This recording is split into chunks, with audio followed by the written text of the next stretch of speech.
就在2026年2月20日，美国最高法院向全球贸易界投下了一颗震撼弹，以6-3的票数，最高法院正式裁定，特朗普总统在第2任期对全球寄出的无差别关税政策没有法律根据，属于越权行为。这不仅仅是华盛顿的政治角力，这关系到高达1300亿到1750亿美元的真金白银。从特朗普在2018年第一次执政发动的贸易战，到他2025年重返白宫喊出全球加征10%的关税，这位自称关税人的总统，其政策一直都在牵动着全球供应链和你和我的钱包。但现在最高法院说这一切不合法，那问题来了，已经收走的1000亿关税到底怎么办？商家能拿回退款吗？老百姓因为关税而多付的日常物价能要回来吗？输了关税的特朗普总统真的会还钱退款，会罢休吗？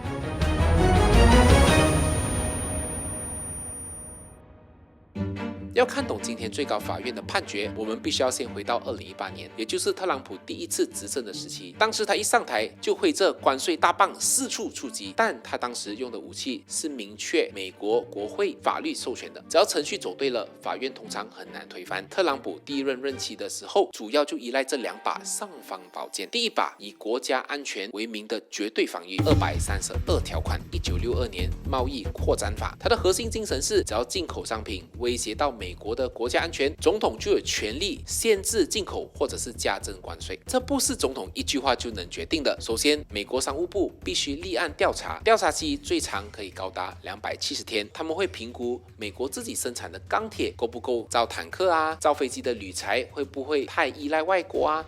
调查结束后，提交报告就会到总统那边，总统接着在90天内可以决定要不要加关税。2018年，特朗普就是拿着这把剑，对全球的进口钢铁征收25%，铝征收10%的关税。在美国法律体系里，什么是国家安全，几乎就由行政部门说了算，法官不愿意干涉国安专业的判断，所以这招几乎无敌呀。第2把专打不公平贸易的杀手锏，1974年贸易法第301条，如果外国政府对美国企业有不合理、不公正或者是歧视性的贸易行为，美国可以采取报复性的制裁。这个条款的主导权就在美国贸易代表署 USTR 的手上。USTR 会启动调查，举行为期数个月的听证会。大家最熟悉的2018年中美贸易战就是源自于此。特朗普政府指控中国强迫技术转让，还有窃取智慧财产权。经过冗长的调查后，对数千亿美元的中国商品加征了重税。关键分析为什么2018年的关税没有被最高法院推翻，因为这2部法律是国会白纸黑字授权给总统的。虽然他们的致命缺点是程序太慢，调查和听证往往都需要大半年甚至1年，但只要走完了程序，这份关税就具备了极强的合法性。时间就很快进到2025年，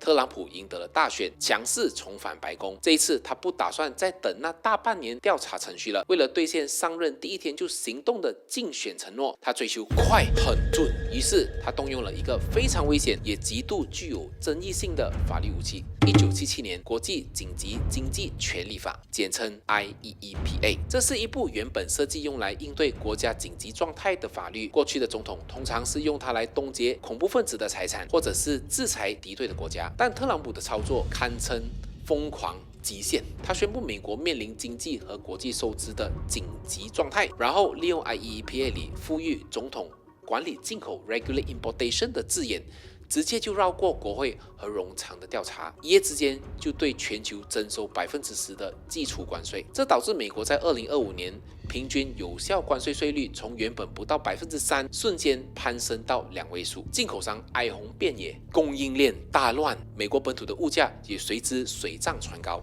商业界彻底崩溃，决定跟特朗普死磕到底。包括 Costco、陆华农等数千家大型企业对特朗普的政府告上了法庭。终于在2026年2月20日，美国最高法院在 Learning Resources Inc. vs. Trump 的这个案中就做出了历史性的裁决。最高法院以6-3的票数直接废除了特朗普基于 IEEPA 征收的全球关税。首席大法官给出了非常清晰的逻辑：第一，征税权属于国会，不属于总统。美国宪法第1条明确的规定，征税权是国会的专属权利，总统不能越俎代庖。第二，文字游戏的终结。法院指出 ，IEEPA 的法律条文里面虽然写着总统可以管理进口，但管理这2个字无法承受随意征收无上限关税这么巨大的权力扩张。总统不能拿着鸡毛当令箭，这意味着过去1年多，特朗普政府多收的1300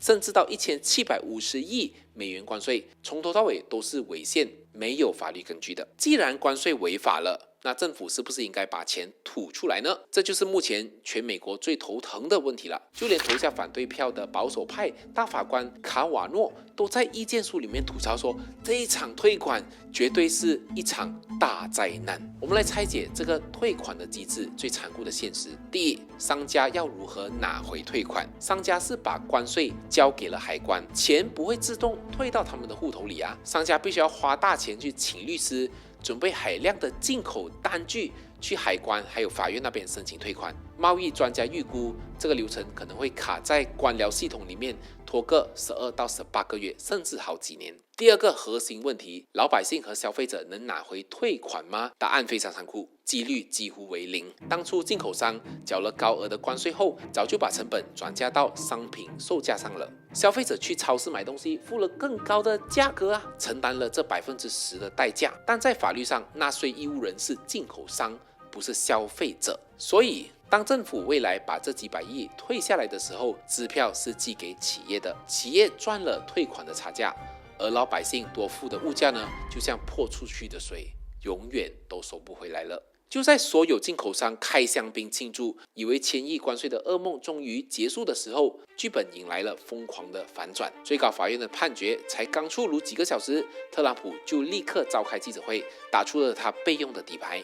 既然最高法院说 IEEPA 不管用，那他就换一部法律。这次他翻出了一部冷门的历史法，1974年贸易法第122条款。这条法律赋予美国总统在面临严重的国际收支逆差时，有权对进口商品征收最高15%的临时附加关税。特朗普宣布动用122条款，而且直接把关税拉满到法律允许的上限15%，但这里有一个致命的限制，这部法律是有保质期的。根据规定，总统单方面征收的关税最多就只能维持150天，约5个月。如果150天后还要继续收的话，就必须得到美国国会的正式批准。这表示着什么？表示第一，物价依然降不下来，旧的违法关税刚取消，新的15%的关税立刻无缝接的直接就接管了。第二，皮球又踢回给了国会，特朗普把这个烫手的山芋直接丢给了国会。